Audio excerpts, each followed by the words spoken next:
जग जननी शीतलादाई हो। हे जग जननी हे महामाई तोरे शरण में आए न जाई तोरे लइका हरण खाई हो। जग जननी शीतलादाई हो।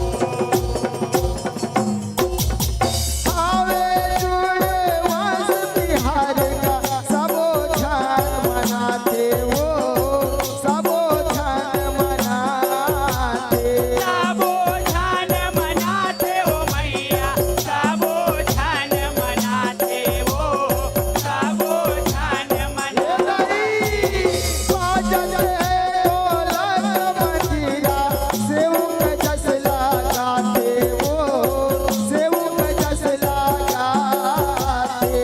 सेवक जसला गाते हो मैया सेवक जसला गाते हो सेवक जसला गाते। सबो भगत शीतलादाई के घर सवांगा आते हो, घर सवांगा आते। हरे सवांगा आते हो मैया हरे सवांगा आते हो हरे सवांगा आते। गाई के मुर्तिया सबो सुघर के नौहाते हो, सुघर के नौहाते। सुकर के नौहाते हो मैया सुकर के नौहाते हो सुकर के नौहाते। ताई के गोड़े हाथ दबाए माता चरण मामत नवाए। ताई के गोड़े हाथ दबाए माता चरण मामत नवाए। ताई के गोड़े हाथ दबाए माता चरण मामत नवाए। काचा हर दिशा खाई ताई हो। जग जननी शीतलादाई हो।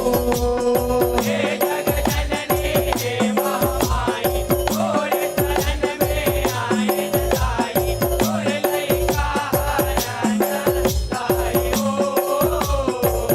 जग जननी शीतलादाई हो।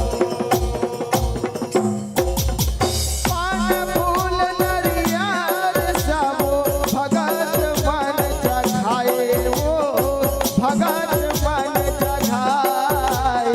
भगत मान चढ़ाए हो मैया भगत मान चढ़ाए हो भगत मान चढ़ाए।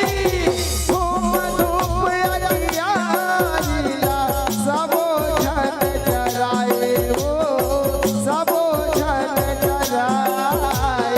सबो छान जराए हो मैया सबो छान जराए हो सबो छान जराए।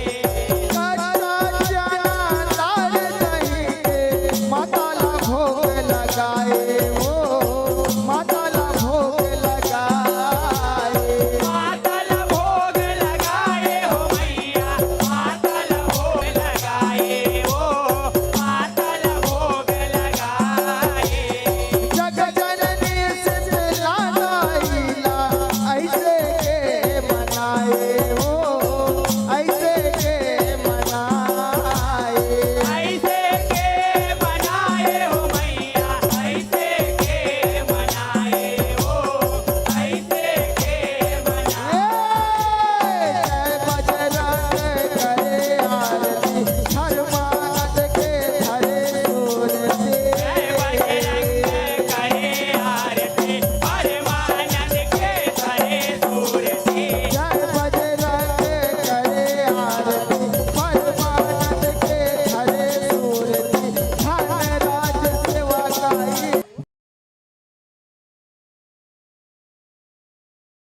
जग जननी शीतलादाई हो। हे जग जननी हे महामाई तोरे शरण में आए न जाई तोरे लइका हो। जग जननी शीतलादाई ए दाई जग जननी शीतलादाई हो।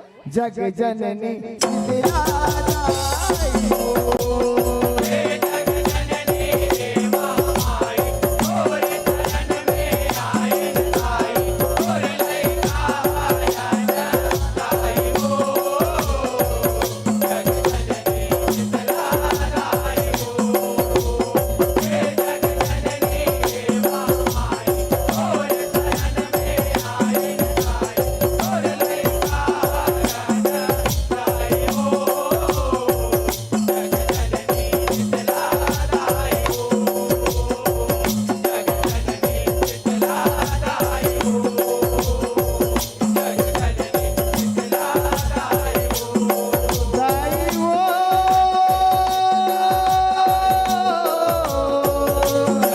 दाई हो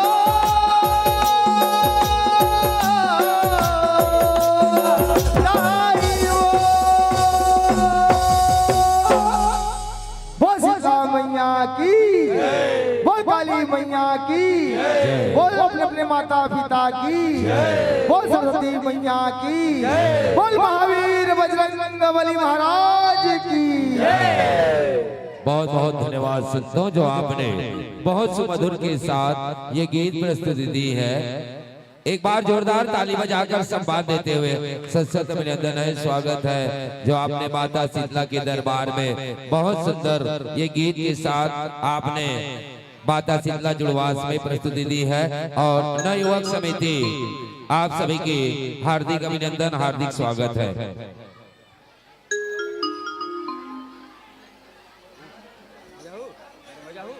लीजिए